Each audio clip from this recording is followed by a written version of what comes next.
Welcome to Last Hour. Tonight, we'll share a timeless tale from Japanese mythology, Amaterasu's retreat into the cave, a bedtime story. If you're enjoying these bedtime stories, consider subscribing.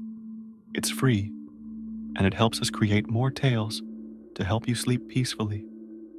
In the ancient land of Japan, where the mountains pierced the heavens and the rivers whispered through valleys, the divine gods and goddesses, known as the kami, governed the natural and spiritual world.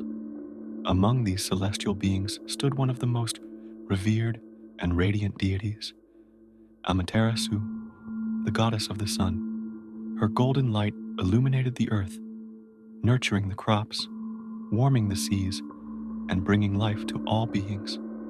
But what happens when such light vanishes? The land of Kami and the beginning of discord.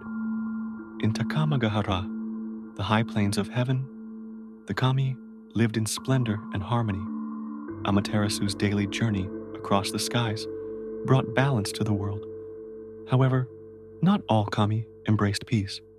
Her younger brother, Susanoo, the storm god, bore a turbulent spirit, his moods shifting as swiftly as the tempests he commanded. While Amaterasu's light symbolized creation and growth, Susanoo often embodied chaos and destruction. Susanoo's jealousy simmered like a brewing storm. Though he was revered for his might, he felt overshadowed by Amaterasu's radiant influence. One day, driven by envy and a desire to assert dominance, he descended upon Takamagahara, his intentions cloaked in anger. Susanoo's rampage. The arrival of Susanoo was anything but subtle. His thunderous steps shook the heavens, and his booming voice echoed through the celestial fields.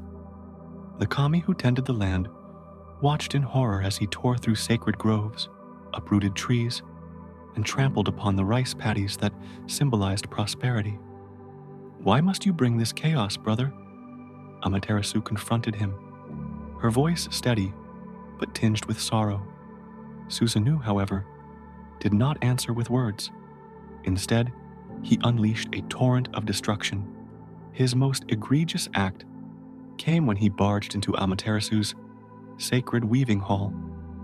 Here, the goddess and her maidens wove the threads of fate and order. In a sacrilegious display, Susanoo flung a flayed horse through the hall. Here, the goddess and her maidens wove the threads of fate and order. In a sacrilegious display, Susanoo flung a flayed horse through the hall.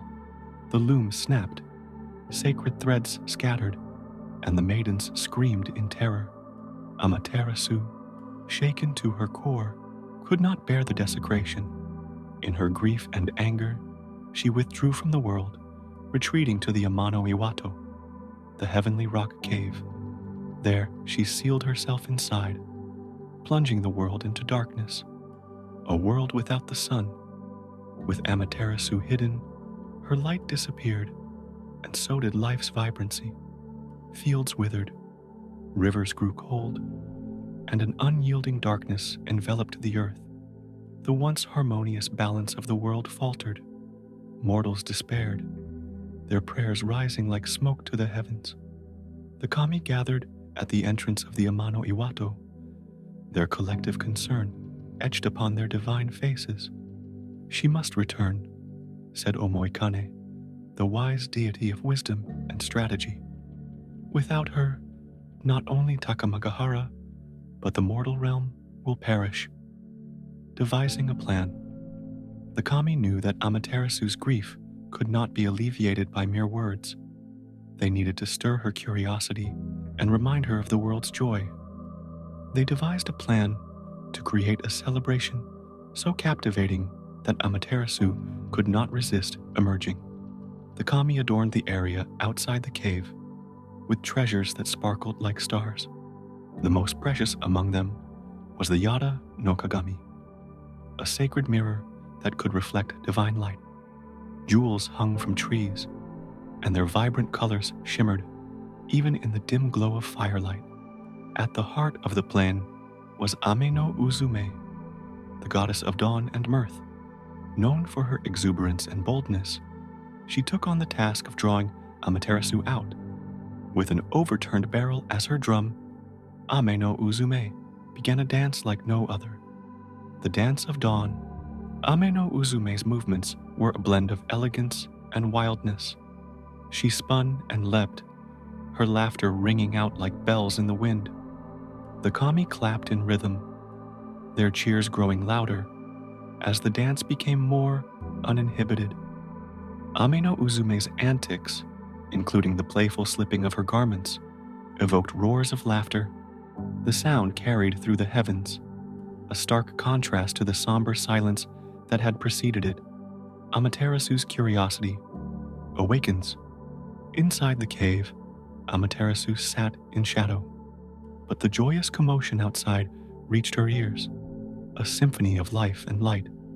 Her curiosity stirred. What could bring such mirth in her absence?